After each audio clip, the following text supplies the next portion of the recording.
guys, Martijn Mulder here on the tracks of 007 with a small public announcement. As we all know, 2020 was a pretty disastrous year. The pandemic caused many casualties worldwide, and it certainly had an impact on the abilities to live the life we used to. The situation and the many restrictions also caused No Time to Die to be postponed more than once. Basically, the only light at the end of the tunnel was the assurance that vaccines would save us and help return life to normal.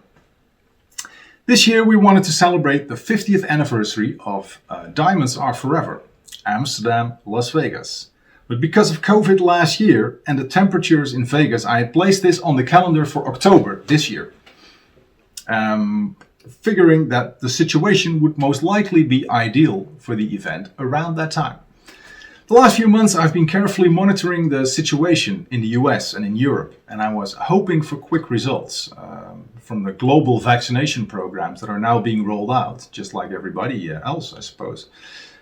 And while there's certainly light at the end of the tunnel, a few observations stand out and need to be mentioned. I think we're certainly not rid of the virus yet. Mutations appear everywhere, and even though the vaccines will probably work against these as well, it means that the restrictions we currently have will most likely not be lifted very soon. Secondly, even though many countries have started their vaccination programs, there seems to be a high demand and very little progress in many countries. There's no way to tell what percentage of the population has had its vaccine by the time of the event, the end of the summer. Thirdly, while I do think that it will be possible for people to go to the cinema in October, I seriously don't think we will be having packed rooms yet. In order to organize a successful event, tickets need to be sold well in advance. I need to know how many people will come so that I know what the budget will be in order to arrange the things that make these events so special. So the questions that rose are, will people buy tickets in advance, knowing and not knowing what they can or cannot do in October? Will we be able to have 200 to 300 people in one room? Thirdly, will VIP guests who are all at a respectable age, will they be in for it? Which all led to the main question, will we be able to enjoy an event with the restrictions that we currently have? I honestly think that you will not have a great time if you're wearing a tux with a face mask, and when our VIP guests keep you at a safe distance, or if Bond car owners don't let you near their cars. Another worry was the planned April release of No Time to Die. The closer we got to that date, the worse the global situation became. So in the back of my mind, I always had the idea that it would be possible that Eon would move No Time to Die forward once more. And an October release was never ruled out.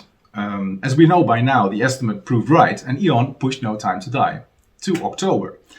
And the global release date of October 8th is exactly when we were supposed to be in Vegas. And if a premiere in whatever form is going to happen, it will most likely take place on Global James Bond Day, October 5th. And that day is just in between the Amsterdam and the Vegas legs of the planned event. So to cut a long story very short, Eon's decision to postpone No Time to Die kind of solved the pandemic struggle, the issue that I was struggling with. So anyone who already bought a t-shirt, a cap or a hoodie with the Diamonds Are Forever 50th Las Vegas 2021 logo has a unique item, a collectible, because that event is not going to happen this year.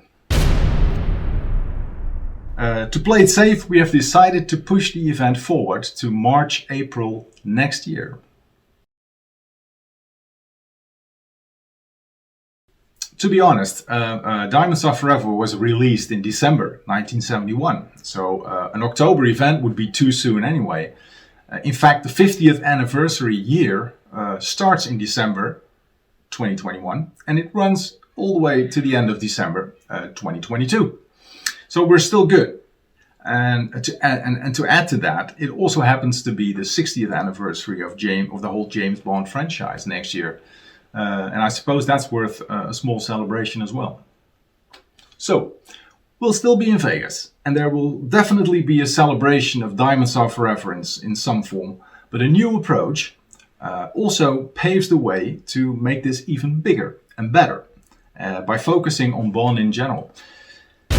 Is that all, you might wonder? No! There's a lot more, actually. In September next year, there will be an event especially for Bond car owners. Our first one ever.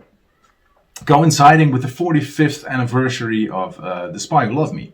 A group of Lotus car owners will do a tour of Europe. At the end of their 2-week journey, they will a special day will be organized where they can meet other Bond car owners, like a Bond car owner get-together. Somewhere central in Western Europe, presumably around Paris somewhere, they will all meet and we will attempt to set a world record of most individually owned Bond cars in one Bond location. So that's going to be exciting.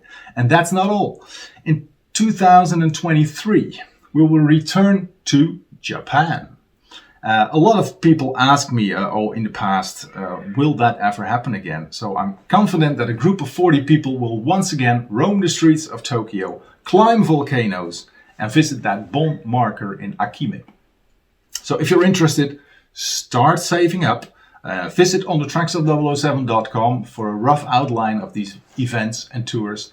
And I hope to see you, not this year, but next year, at one of the many events. So, ciao. Check out onthetracksofww7.com and follow us on Facebook, Twitter and Instagram.